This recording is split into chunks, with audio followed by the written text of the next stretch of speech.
біз басымыздың жиі ауыратынын айтсақ та, одан дәрісіз қалай айығу керектігін білмейміз. Шынында басымыз неге ауырады? Одан құтылуға бола ма?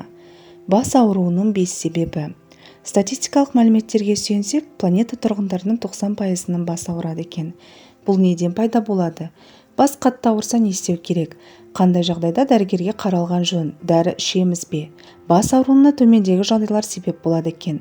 Бірінші, шаршау мен қатты күйзелу. Екінші, ауа райы құбылуының, климат өзгеруінің немесе магниттік боранның әсері. Үшінші, суық тию мен вирусты аурулар. Төртінші, тону және қарын ашу. Бесінші, көпіретін сусындар, газдалған мен алкогольді сусындар ішу.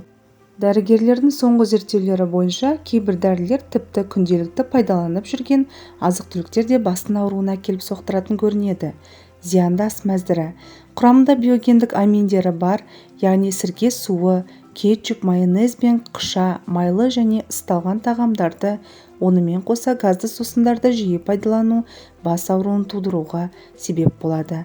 Мәселен, шұжық түрлеріне нитраттарды қосқанда ол дәмдірек және тәбетті ашатындай өн беріп тұрады екен.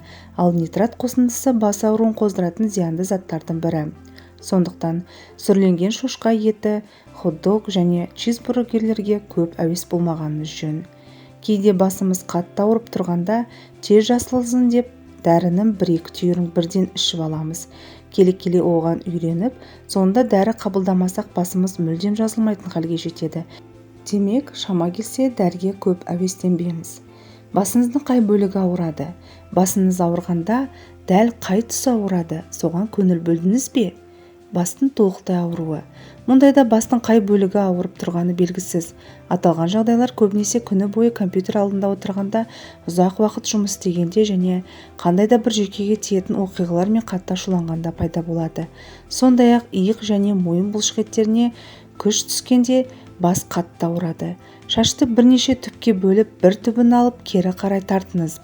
Біраздан кейін шаштың түбі жеңілдейді. Осылайша шаштың барлық бөлігіне жасаңыз. Сосын саусақ ұшымен бірнеше минут бастың шашы бар жерлерін төбеден самайға және желкеге дейін жайлап ұрғылап шығу керек. Ең соңында саусақ ұшымен маңдайдан желкеге қарай 10 рет сипаған дұрыс.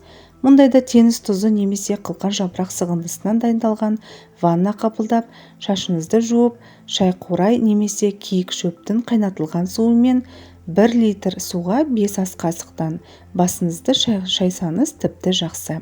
Одан кейін басыңызды түкті орамалмен орап 2-3 сағат бойы жүріңіз.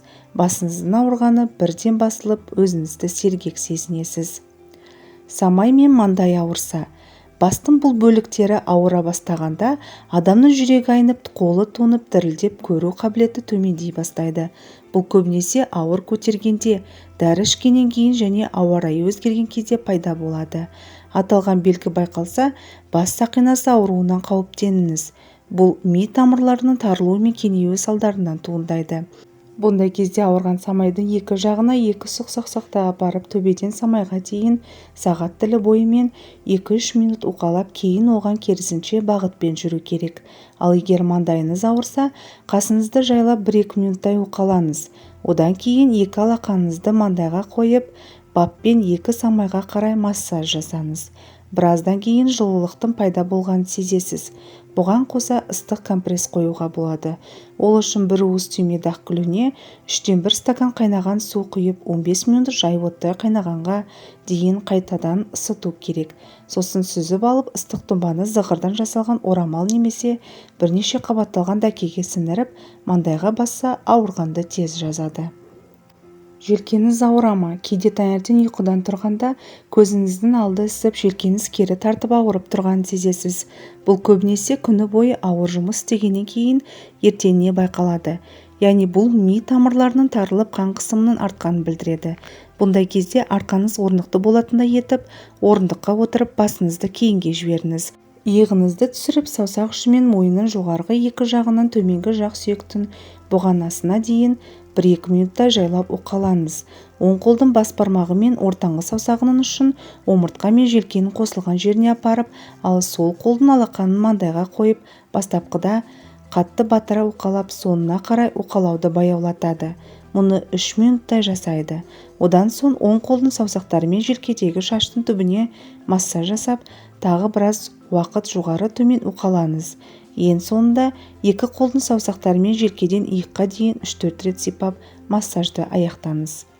Ал сіз бас ауырғанда не істейсіз? Дәрі ішпей ауруды басу үшін қандай әдіс-тәсілдерді қолданасыз? Комментарийға жаза кетіңіз. Келесі видеода кездескенше сау саламатта болайық.